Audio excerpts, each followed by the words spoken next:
जिंदगी को आसान नहीं, बस खुद को मजबूत बनाना पड़ता है। सही समय कभी नहीं आता है दोस्त, बस समय को सही बनाना पड़ता है। अहंकार उसी को होता है जिसे बिना संघर्ष के सब कुछ प्राप्त हो जाता है। जिसे अपनी मेहनत से हासिल होता है ना, उसके पास कभी अहंकार नहीं होता है। वो हमेशा दूसरों की कदर ही करता है। इसलिए आप कभी भी दूसरे को कदर कीजिए और अपने मेहनत के प्रति लगन रखिए और आगे बढ़ते रहिए। नमस्कार, जय हिंद। मैं विश्राम सिंह आप लोगों के सामने आज के अपने यूट्यूब चैनल टारगेट विद विश्राम सिंह में स्वागत है। तो आज हम एक बात करेंगे करेंट अफेयर्स की दुनिया में। आगे का सीरीज जो हम लगातार करंट अफेयर्स कवर करते आ रहे हैं, आगे के सीरीज में बात करेंगे। आज पार्ट 9 या 10 होगा, आप देख लीजिएगा। तो आज हम बात करेंगे, बहुत ही अच्छा टॉपिक है करंट अफेयर्स की। जो आज नया साल है और 2023 का जो जनवरी का ये फर्स्ट पार्ट होगा। तो आज से करंट अफेयर्स की कुछ नंबर ऑफ क्वेश्चन बढ़ा दिए जाएंगे। पहले 10 थे, अभी 11 आ रहे हैं, फिर 12, ऐसे करके बढ़ाते रहेंगे। तो आइए, UPSC current affairs Jain 2023, BPSC, BSSC, Bihar दरोगा एंड ऑल अदर एग्जाम के लिए आप रेडी रहिए। और आइए, पहला सवाल पर हम बात कर लेते हैं। किस राज्य ने भारत की पहली नीलगिरी तहर परियोजना, यहां से ये मेन सवाल का मोटो है, किस राज्य ने भारत की पहली नीलगिरी तहर परियोजना शुरू की है? वो है आपका प्यारा सा राज्य तमिलनाडु। तमिलनाडु की राजधानी की बात करें तो तमिलनाडु की राजधानी चेन्नई है, जो एक दक्षिण भारत की एक राज्य है। और आपको पता है कि नीलगिरी तहर परियोजना तमिलनाडु का एक राजकीय पशु है। ये चर्चा में क्यों है? तो दोस्त आपको बता दें कि ये जो वहाँ के मूल निवासी है ना, मूल प्रजाति है, मूल पशु है, जो राजकीय पशु के रूप में वहां घोषित किया गया तमिलनाडु सरकार के द्वारा। ये अभी संकटग्रस्त हो गए, ये IUCN लिस्ट के ये रेड लिस्ट में आ गए हैं। ये धीरे धीरे लुप्त होते जा रहे हैं वहां पर। तो तमिलनाडु सरकार ने इनको बचाने के लिए एक परियोजना शुरू किया। उस परियोजना का नाम है नीलगिरी तहर परियोजना, जिससे वहां के जो नीलगिरी है, जो राजकीय पशु हैं, उनको बचाया जा सके। अगर नहीं बचाया जा सके तो जितने बचे हैं उनको तो कम से कम बचा लिया जाए, उससे कम ना हो, ज्यादा हो सके।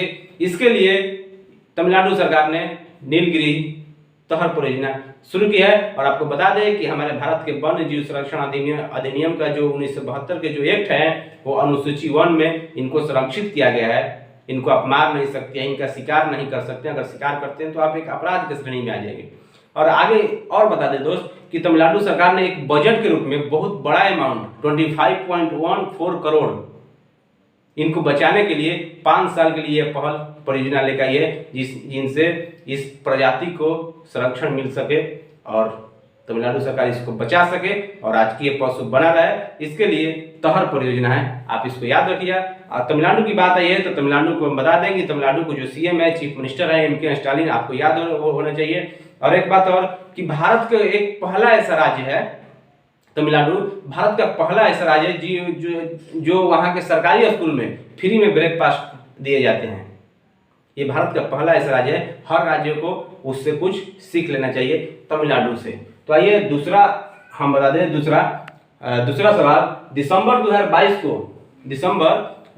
को कितनी भारतीय भाषाओं, देखिए सवाल, दिसंबर 2022 को कितनी भारतीय भाषाओं अंग्रेजी सहित, अंग्रेजी को भी मिला लिया गया है, साहित्य अकादमी पुरस्कार 2022, यहां से ये सवाल है। दिसंबर 2022 को कितनी भारतीय भाषाओं में साहित्य अकादमी पुरस्कार 2022 के विजेताओं की घोषणा की है? तो आपको बता दें कि 24 भाषा में साहित्य अकादमी पुरस्कार दिए जाएंगे।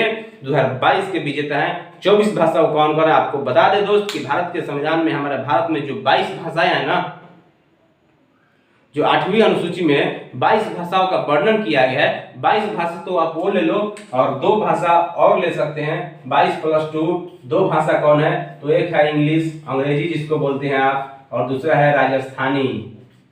ये 2 भाषा और है जिसको साहित्य अकादमी पुरस्कार 2022 के लिए घोषणा किया गया है कि हम 24 भाषा में इन पुरस्कारों को देने की घोषणा कर चुके हैं। वो 24 भाषा साहित्य अकादमी पुरस्कार के लिए, 22 जो भारतीय संविधान में 22 भाषाओं का उल्लेख है, जो भारत के संविधान के अनुसूची 8 में है, और 2 भाषा इंग्लिश और राजस्थानी।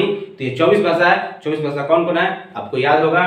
तो नेक्स्ट तीसरा सवाल की अगर दोस्त बात करें, तीसरा सवाल भी बहुत इंपॉर्टेंट है, बहुत VVI है, बहुत मोटिवेशनल भी ये सवाल है। फोर्ब्स की दुनिया में, फोर्ब्स एक संगठन है, वो रिचेस्ट लिस्ट जारी करता है कि कौन व्यक्ति धनी है, कौन गरीब है, कितना धनी है, क्या है। तो फोर्ब्स की दुनिया की सबसे अधिक कमाई वाली महिला एथलीटों में, देखिए महिला एथलीट में शामिल होने वाली एकमात्र भारतीय खिलाड़ी कौन है, वो है पीवी सिंधु। आपको बता दें कि ये 25 महिलाओं के एक लिस्ट जारी किया है फोर्ब्स ने, और वो बताया है कि भारत के एकमात्र महिला खिलाड़ी जो एथलीट है वो है पीवी सिंधु। और पीवी सिंधु ये 12वें नंबर पर स्थान अपना लाई है, एक धनी व्यक्ति के रूप में, एक अधिक कमाई करने वाली के रूप में।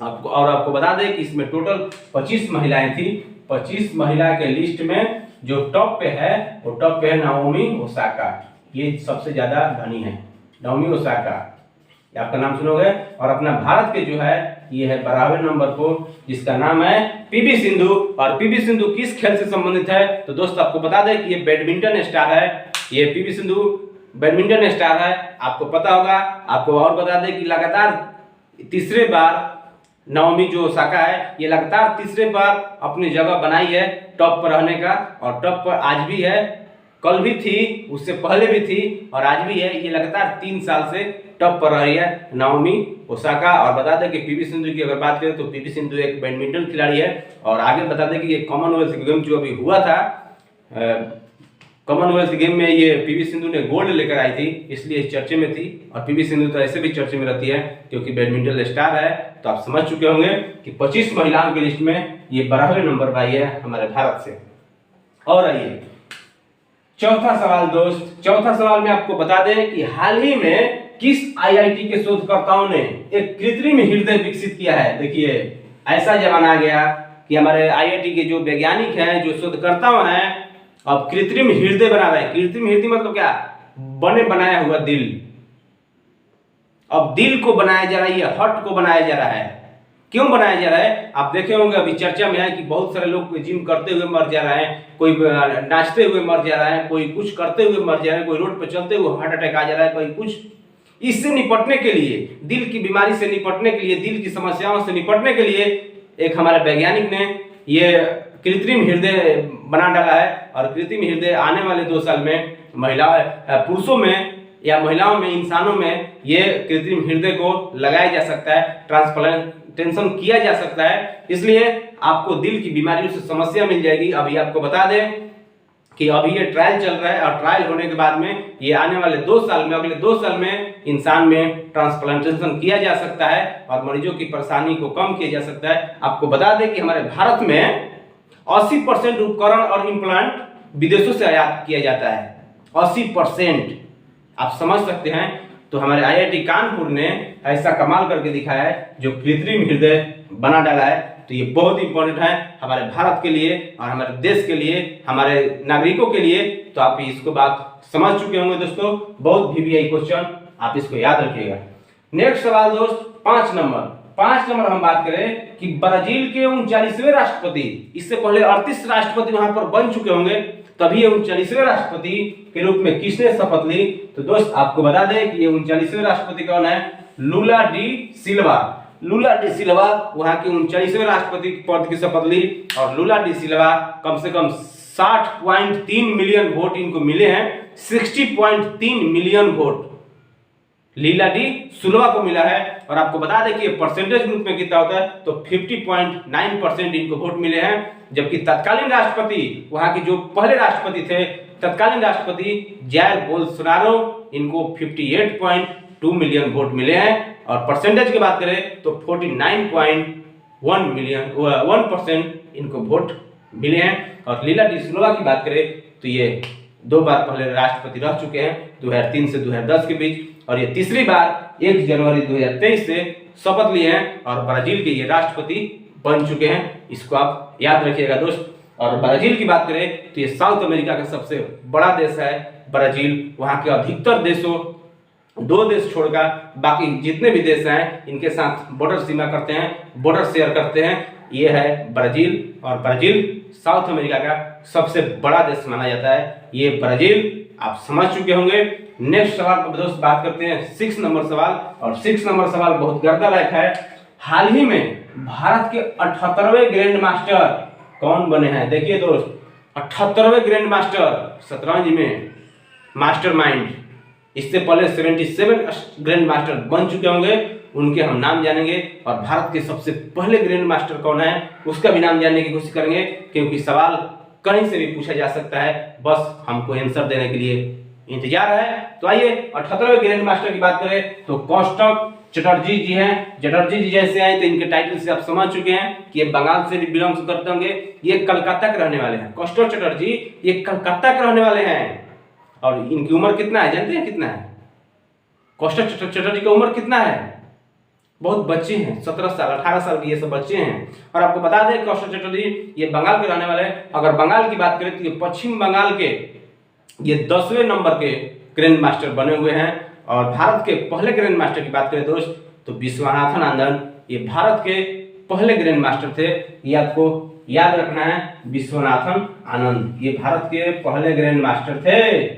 विश्वनाथन आनंद ये आप याद रखिए, भारत के पहले ग्रैंड मास्टर कौन थे? विश्वनाथन आनंद। और 77वें ग्रैंड मास्टर की अगर बात करें, ये तो 78वें ग्रैंड मास्टर है।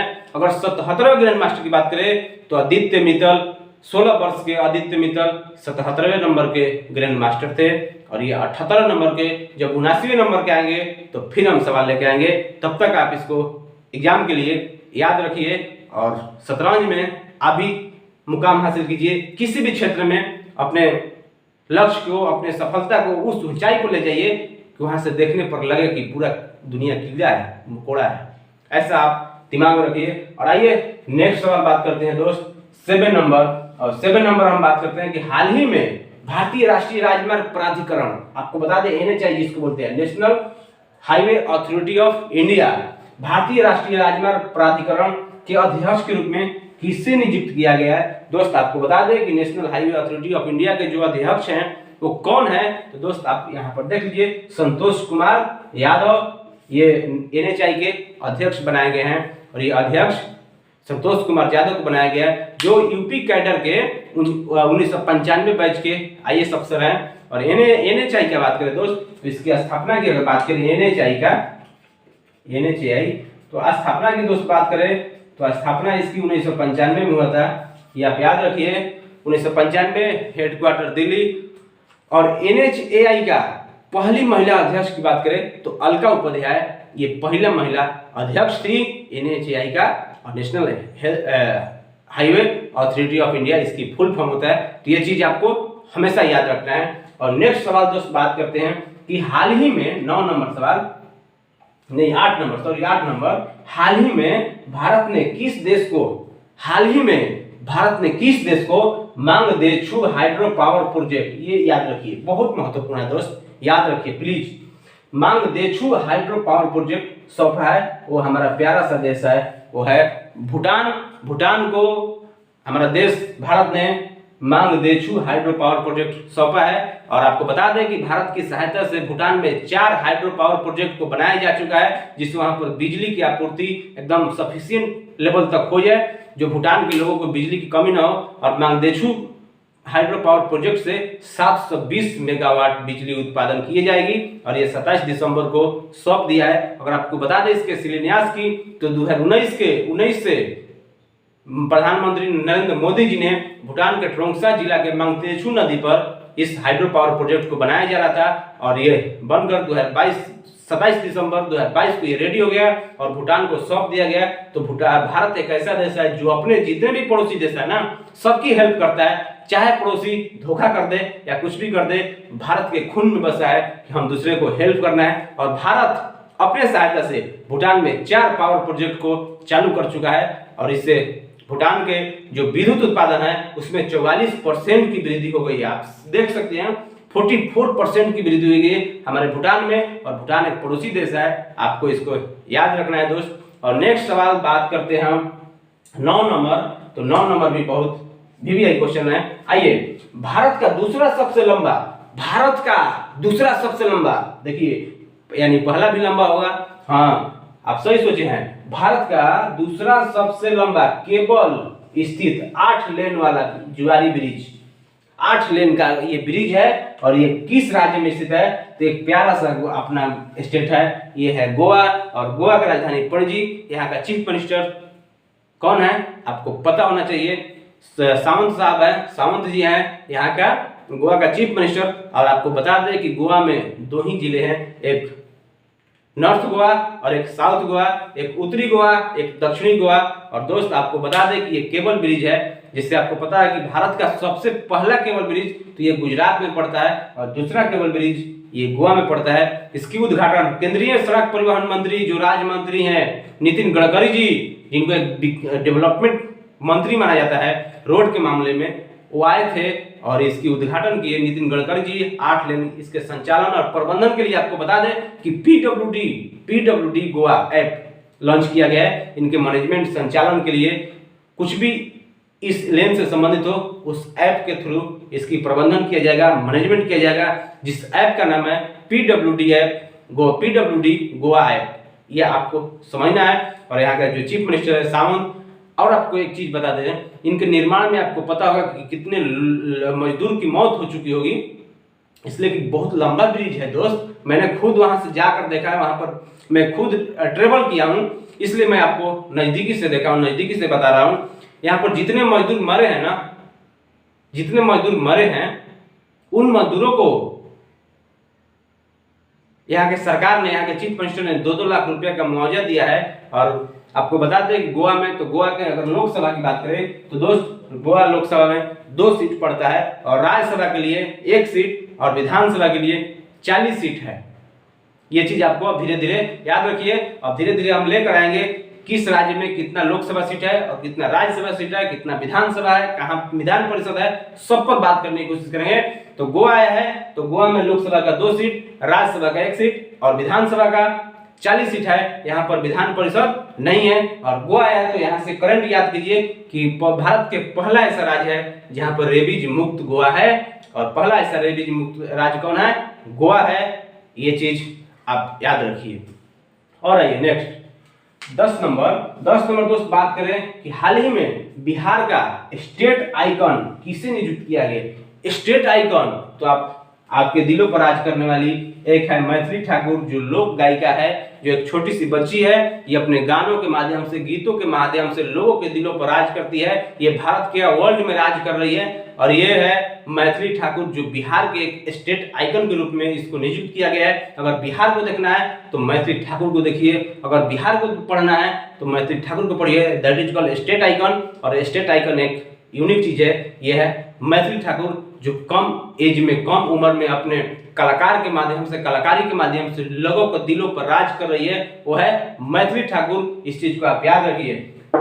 11 नंबर सवाल दोस्त बात करते हैं। हाल ही में सीमा सुरक्षा बल के लिए, आइए, सीमा सुरक्षा बल के लिए प्रहरी ऐप लॉन्च किया गया है। ये किसने लॉन्च किया दोस्त? तो ये भारत के गृह मंत्री अमित शाह जी ने एक प्रहरी ऐप लॉन्च किया है। और प्रहरी ऐप लॉन्च हम आपको बता दें किस लिए लाया गया है। इसमें जवान अपने मोबाइल पर निजी जानकारी हासिल कर सकते हैं। एक मोबाइल ऐप है और मोबाइल पे अपने जो भी निजी जानकारी है, जो बीएसएफ के जवान हैं, जिससे आयुष्मान सीएपीएफ से हो गया, आवास से हो गया, संबंधित आयुष्मान से हो गया, छुट्टी के जानकारी, ये सब चीज उसमें दिखाया जाएगा। और यह ऐप गृह मंत्रालय के पोर्टल से भी जोड़ा जाएगा। और ये आपको बता दें कि ये अमित शाह है, कुछ भी कर सकते हैं। और जो भारत के तत्कालीन गृह मंत्री हैं वो है अमित शाह। और बीएसएफ की बात आया है तो बीएसएफ एक सीमा सुरक्षा बल है, बॉर्डर सिक्योरिटी फोर्स है। और इसकी स्थापना की बात करें दोस्त तो 1 दिसंबर 1965 को इसकी स्थापना हुई थी। और हेडक्वार्टर की बात करें तो नई दिल्ली इनकी हेडक्वार्टर है। और वर्तमान में महानिदेशक कौन है? तो पंकज कुमार सिंह ये महानिदेशक है। ये चीज आप देख सकते हैं। और बीएसएफ का कोई मोटो पूछ देना कि बीएसएफ का मोटो क्या है तो